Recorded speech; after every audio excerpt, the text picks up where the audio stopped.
everyone, for today's experiment we need crystal powder, 4 cups of water and yellow color, red color and now we have to add 8 drops of red color, 8 drops of blue color and 8 drops of yellow color.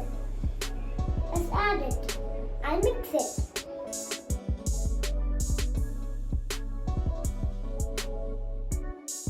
And let's mix it. This cup of water, we have to mix blue color and red color.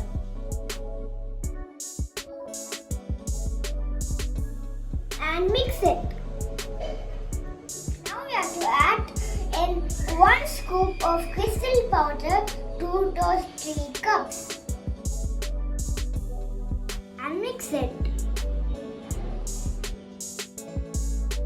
Now yellow, blue, red, purple crystals are ready. Now we have to arrange these crystals in the rainbow pattern. Let's add it.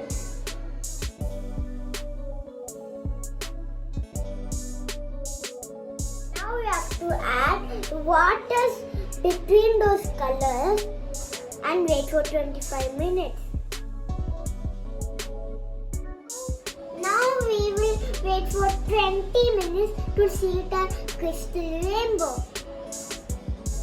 The crystal powder is made of absorbent material which absorbs all the color water. See you in the next video. Bye bye. Like, share and subscribe.